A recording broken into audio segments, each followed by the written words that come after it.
नमस्कार महामंत्र के विषय में कुछ जो पूर्वाचार्यों के जो अनुभव हैं, पूर्वाचार्यों ने जो नमस्कार महामंत्र के विषय में विधान बनाए हैं,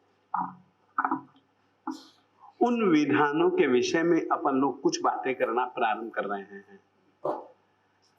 एक बात आप लोगों को यह कह देना चाहता हूं, जैन परंपरा में जितने भी अनुष्ठान हैं, उन सभी के सभी अनुष्ठानों में नमस्कार महामंत्र उसी तरीके से जुड़ा हुआ है और उसी तरीके से नमस्कार महामंत्र ने सभी विधानों को संभाल करके रखा है। जिस तरीके से कि तुम कल्पना करो, एक फूलों की माला हो, मोतियों की माला हो, चंदन की माला हो, स्फटिक की माला हो, किन्हीं भी पाषाण खंडों की माला हो, माला वह तभी है जबकि धागे में पिरोई गए हैं तो ही। यदि धागे से पिरोए नहीं गए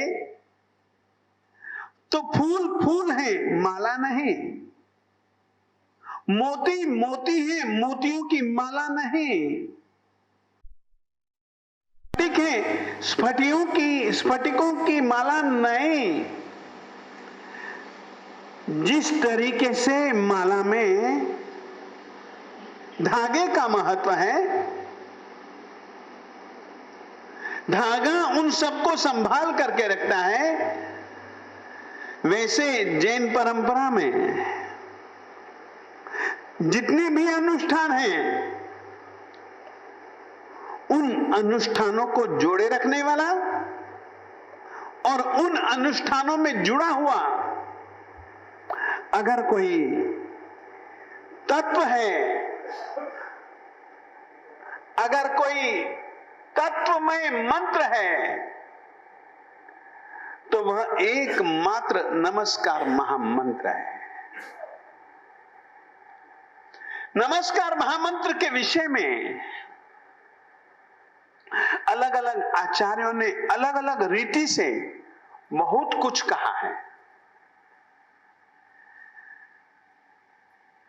आप लोग जानते हो, हजारों हजारों गुलाब के फूल होते हैं।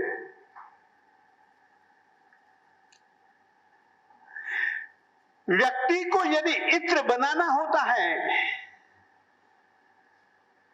तो एक या दो गुलाब के फूल नहीं चाहिए,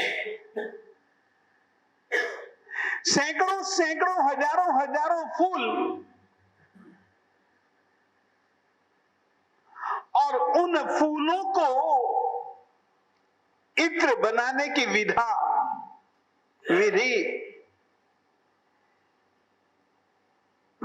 का सही ढंग से उपयोग प्रयोग, तब जाकर के हजारों हजारों फूलों का सार कुछ इत्र की बूंदों के रूप में अपने को प्राप्त होता है।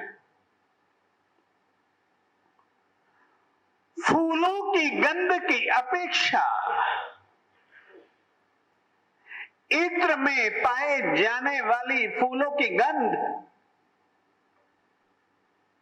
अत्यधिक तीव्र होती है, क्योंकि वो फूलों का निचोड़ है, फूलों का सार है। जिन शासन, श्रद्धा, ज्ञान, चारित्र, तपः साधना, ध्यान साधना, न जाने कितने कितने कितने कितने कितने कितने, जिन शासन में आत्मा का कल्याण करने वाले आत्मा का सभी रीति से उत्थान और विकास करने वाले जो तत्व हैं, उन सभी के सभी तत्वों का एक पुंज जिन शासन है, जिनेंद्र परमात्मा के द्वारा प्ररूपित धर्म है,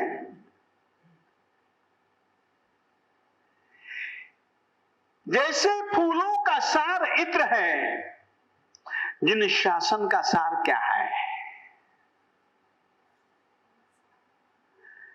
जिन शासन में शुद्ध ज्ञान अनंत है, अपार है, एक एक पूर्व में रहे हुए ज्ञान राशि की अपन कल्पना करते हैं तो अपनी बुद्धि काम नहीं करती है। आप सोचिए, जिस पूर्व में विद्यमान ज्ञान की अपन लोग कल्पना नहीं कर पाते, ऐसे एक नहीं 14 पूर्व कोई विषय ऐसा नहीं जिस विषय की चर्चा पूर्व में ना हो।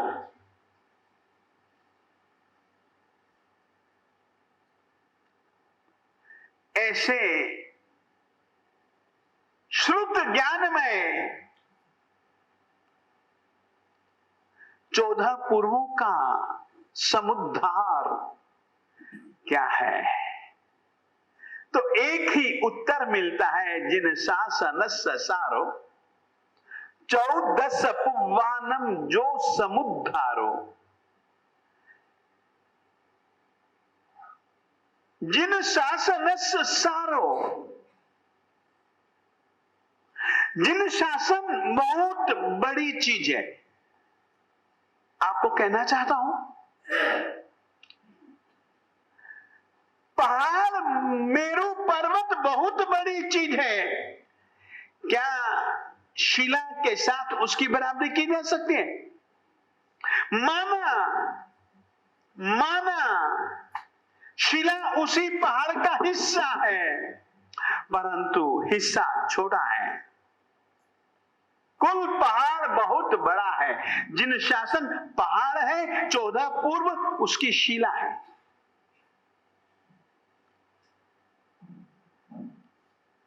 इसीलिए कहा कि जिन शासनस्य सारो, पूरे के पूरे जिन शासन का अगर कोई सार है तो नमकार, तो वह नमस्कार महामंत्र है। नमस्कार महामंत्र 14 पुवानम जो समुद्धारो। अपन लोग देखते हैं मक्खन बहुत सारा होता है, बहुत सारा होता है, बहुत सारा होता है। मक्खन की अपेक्षा भी दही उससे कई गुना अधिक ज्यादा होता है। दही में अपन लोग पानी डालते हैं, मक्खन निकालना है। दही में पानी डालते हैं, पानी डालने के बाद में उसका मंथन करते हैं, आलोडन विलोडन करते हैं, और फिर उसके बाद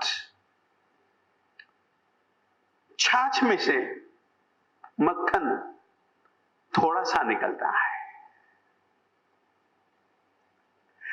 भले वह थोड़ा है, छाछ ज्यादा है, मगर छाछ का सारे का सारा अंश मक्खन में आ गया।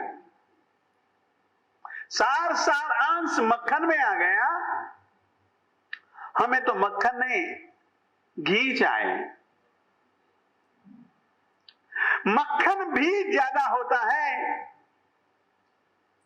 यदि हमें उसका सार चाहिए, घी चाहिए, तो अपन लोगों को उसको तपाना पड़ता है। पाने से क्या होता है? मक्खन के साथ जो जुड़ा हुआ छाछ का अंश होता है वो जल जाता है, वो भाप बन करके हवा में विलीन हो जाता है और ताप लगने से छाछ के साथ जुड़े हुए अंश के मिट जाने से निश्चित ही जो शेष बचता है वह घी कहलाता है। जिस तरीके से दूध में से दही, दही में से छाछ, छाछ के आलोडन विलोडन से मक्खन, मक्खन से घी, एक दूसरे में से निकाली गई चीजें हैं। वैसे भी दूध एक शक्तिमान पदार्थ है, शक्तिमान पदार्थ है, परंतु उसके समुद्धार के रूप में जो घी है वो कई गुना अधिक शक्तिमान है। नवकार मंत्र 14 अपवानम जो समुद्धारो। जिन शासन में रत्नत्रयी है, जिन शासन में तत्वत्रयी है,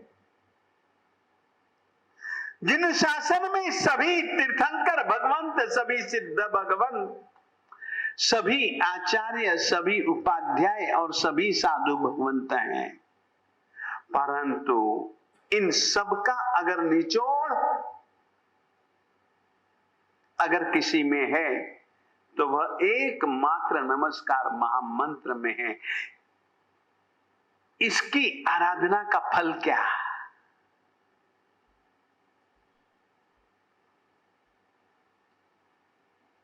नमस्कार महामंत्र की आराधना का फल क्या? तो अगले पदों में, अगले 2 पदों में फल की चर्चा है। जिन शासनस्य सारो, जिन शासन का जो सार और 14 पूर्वों का जो उद्धार, जस मने नवकारो, ऐसा नमस्कार महामंत्र जस मने, जिसके मन में स्थापित है, जिसके मन में प्रतिष्ठित है। संसारो तस्य किम गुणै, संसार उसका क्या बिगाड़ पाएगा?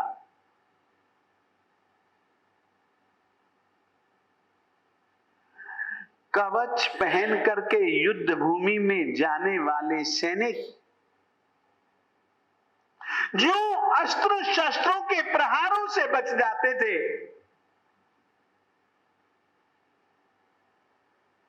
नमस्कार महामंत्र को हृदय में धारण करने पर, नमस्कार महामंत्र को कवच के रूप में पूरे के पूरे के पूरे के पूरे के पूरे के पूरे खून की बूंद बूंद में, दिल के चप्पे चप्पे में, आत्मा के प्रदेश प्रदेश में स्थापित कर लेने पर सचमुच में संसार उसका कुछ नहीं बिगाड़ पाते। संसार से मतलब है कर्म, कर्म उसका कुछ भी नहीं बिगाड़ सकते। ऐसे नमस्कार महामंत्र की स्थापना दिल में करनी है। यहां पर तो ऐसे लिखा, बड़ा प्यारा एक श्लोक है, मैं सुनाऊंगा। आप खाते हो तो ध्यान में आता है ना कि खा रहा हूं, पीते हो तो ध्यान में आता है, सांस लेते हो ध्यान में आता है, आता है। स्वाभाविक है वह सासुव, श्वास की तरह नमस्कार महामंत्र आए और जाए। इस तरीके से तुम लोग नमस्कार मंत्रमय बन जाओ। ये साधना की उत्कृष्ट स्थिति है।